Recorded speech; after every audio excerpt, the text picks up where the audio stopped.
Well my friends, আবার একটি successful video আমি দেখাতে চাইছি। 25 বছর বয়স্ক বীরভূমের এই বীরভূমের যুবক মাথায় আঁচিল হয়েছিল। কতদিন ধরে ছিল আঁচিলটা? 3-4 মাস ধরে একটা আঁচিল চরচর করে বেড়ে সেপটিক হয়ে যাচ্ছিল, খারাপের দিকে যাচ্ছিল। আমি প্রথম দিন টি অক্সিডেন্টালিস প্রেসক্রিপশন করেছিলাম। এই টি অক্সিডেন্টালিস কী ওষুধ, কী পোটেন্সি সেটা বলবো। এটা একটা শিক্ষণীয় এবং আমার পরীক্ষিত ঔষধ। তো প্রথমে চিন্তা করেছিলাম যে এত চরচর করে বাড়ছে, 3-4 মাসের মধ্যে এইভাবে বেড়ে গেল, এত খারাপের দিকে যাচ্ছে না তো? এখন খোঁচাখুচি করেছিল কিনা, ধাক্কা দিয়েছিল কিনা, কী কারণে সেপটিক হয়েছে বলে আমার মনে হলো। কারণ অতি দ্রুত আরম্ভ হওয়ার সাথে সাথে ক্যান্সারে যেতে পারে না। ক্যান্সারে যেতে গেলে এইসব আঁচিল বা টিউমার অনেক দিন পড়ে আছে, ম্যাল ট্রিটমেন্ট হয়েছে, নো ট্রিটমেন্ট হয়েছে, তারপরে যেতে পারে। এবং ক্যান্সারের সাথে বয়সের একটা সম্পর্ক থাকে। সাধারণত 50-55 বছর আগে এইসব জিনিসগুলো ক্যান্সারে যেতে চায় না, ম্যালিগন্যান্সি হতে চায় না। তো সেই হিসেবে আমি ধরে নিয়েছিলাম যেটা ইনফেকশন হয়েছে, কার্সিনোমাস বা ম্যালিগন্যান্ট গ্রোথ বলা যাবে না। তো কিছু সিমটম সিলেকশন করে আমি টি অক্সিডেন্টালিস প্রেসক্রিপশান করেছিলাম। এত দ্রুত বাড়ছে এবং এটা সাইকোটিক বেস বলে। সেই ভিডিওটা আগে যারা দেখেছেন, ভিডিওটা ছিল 3219 নম্বর ভিডিও, 3219। তো দারুণ ইমপ্রুভ হয়েছে। জানুয়ারি 7 তারিখে ওষুধ দিয়েছিলাম টি অক্সিডেন্টালিস 1 থেকে 8 দিনে 3 বার করে। আজ 25/3, 7/1 থেকে 7/2, 7/2 থেকে 7/3, মানে 2.5 মাস পরে এসেছে মার্ভেলাস ইমপ্রুভমেন্ট। আগের ভিডিও যে নম্বর যারা দেখেছিল আবার যদি দেখতে চায়, 3219 নম্বর ভিডিও, সেই ভিডিওর স্ক্রিনশট করে ছবিটা দেখাচ্ছি। এরকম সেপটিক হয়েছিল, খারাপ অবস্থা হয়েছিল, পুঁজ পড়ছিল। তো এখন এই পজিশান আছে, অনেক শুকিয়ে গেছে, ছোট হয়ে গেছে, তবে এখনও ওষুধ লাগবে, চিকিৎসা করতে হবে। এবারে যে জিনিসটা জানাতে চাইছি, এই 1 থেকে 8 কী পোটেন্সি ছিল। এই পোটেন্সি আমি কিন্তু 50 মিলিসিমাল দিইনি। দেখলে মনে হবে যে এটা 50 মিলিসিমাল পোটেন্সি। আমি সালফার, থুজা, এরকম অনেক ওষুধ সেন্টিসিমাল পোটেন্সি অনেক গ্যাপে গ্যাপে বাজারে পাওয়া যায়। কাদের মাথা থেকে যে উদ্ভব ব্যাপারগুলো বেরিয়েছিল জানি না। 30, তারপরে 200, তারপরে 1000। কেন আমার প্রশ্ন, 30-এর পরে 37 হলো না কেন? 30-এর পরে 165 হবে না কেন? 200 কী করে গেল, কী করে হলো? আবার 200-র পরে 300 হলো না কেন? 445 হলো না কেন? কীভাবে কারা করেছে, কী পদ্ধতি? এটা নিয়ে হোমিওপ্যাথির এত কথা, এত আলোচনা, সবাই কিন্তু সেই নটের মতন বলে যাচ্ছে। প্রশ্ন কারোর মাথায় আসছে না, কেন হলো? হ্যানিম্যান তো 30 পরপর করেছিল, এবং হ্যানিম্যান 13 দিয়েছে, 14 দিয়েছে, 17 দিয়েছে, 23 দিয়েছে। এসব হ্যানিম্যানের পসোলজি চ্যাপ্টারে সব বলা আছে। কিন্তু 30-এর পরে হ্যানিম্যান একসময় বলেছিল যে 30-এর পরে আর যাওয়ার দরকার নেই। কিন্তু কেন্ট পরবর্তীকালে প্রথম মানুষ যে 30-এর পরে আরও বাড়াতে আরম্ভ করলো, যদিও বনি হোসেন আরম্ভ করেছিল। কিন্তু 30-এর পরে 200, 200-র পরে 1000, 1000-এর পরে 10,000, এটা কি ফর্মুলা থেকে এলো, কারা করলো? সত্যিই কি 200 থেকে 1000 মানে এতবার ঝাঁকি মেরেছে, না অন্য কোনো ফর্মুলাতে করেছে? একে বলা হয় যে কি একটা যন্ত্রের সাহায্যে নাকি করতো, বরিকান ট্যাফেল কোম্পানি, নামটা এই মুহূর্তে মনে পড়ছে না। তো যতদূর জানা যায় যে ওই একটা একটা করে এভাবে যায়নি, আনুমানিক কি একটা ফর্মুলাতে করে 200 নাম দিল, 1000 নাম দিল, 10M নাম দিল, 50M নাম দিল। এখন এই 10M, 50M, CMগুলো শুনলেই অনেকে ভয় পায়, ঘাবড়ে যায়। বাবা, সংখ্যায় তো দারুণ ব্যাপার। কিন্তু অ্যাকচুয়ালি কেন্টও ভয় দেখিয়েছে। কেন্টের ম্যাথমেটিকার হিপার সালফারের লাস্ট প্যারাগ্রাফে উনি ভীষণ ভয় দেখিয়েছে। তখনকার দিনে নিগ্রোদের খারাপ চোখে দেখা হতো, যে উনি প্যারাটা লিখেছেন খুব খারাপ, অন্যায় কাজ করেছেন আমার মতে। বলছে আমি 10-12টা নিগ্রোর সাথে একসাথে থাকতে পারি, তলোয়ার নিয়ে দাঁড়িয়ে আছে নিগ্রোগুলো, কিন্তু যে হোমিওপ্যাথ হাই পোটেন্সি ব্যবহার করে তার সাথে থাকতে রাজি নেই, মানে না জেনে উল্টোপাল্টা ব্যবহার করে। তো কেন্টের মতন মহান পণ্ডিতের মানুষকে এইভাবে অবজ্ঞা করাটা আমার চোখে খুব খারাপ লেগেছে। হিপার সালফার ওষুধের লাস্ট প্যারাগ্রাফে আছে নিগ্রোদেরকে সমাজের খুব নিম্নস্তরে সেই সময় হয়তো অন্য চোখে দেখা হতো, যেটা ওনার এটা বলা উচিত হয়নি বা লেখা উচিত হয়নি, আমি এটা সমর্থন করি না।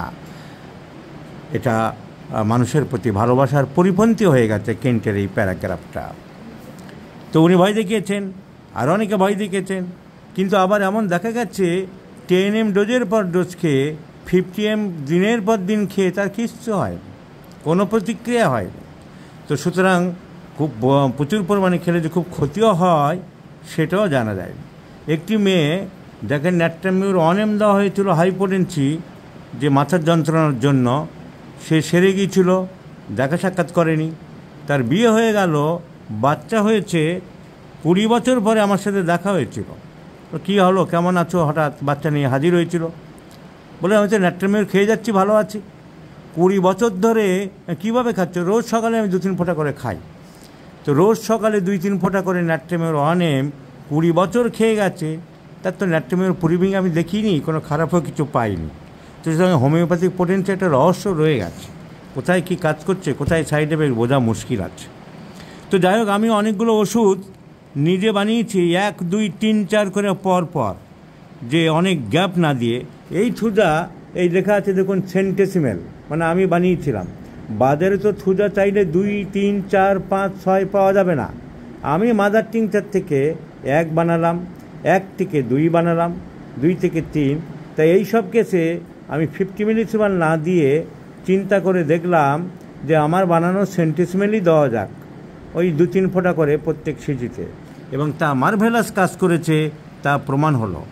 এই আঁচিলটা ইনফেকশন থেকে নর্মালে আসার পরে অবধারিতভাবে প্রমাণ হলো, নাম্বার 1, হোমিওপ্যাথিক ঔষধে কাজ করে।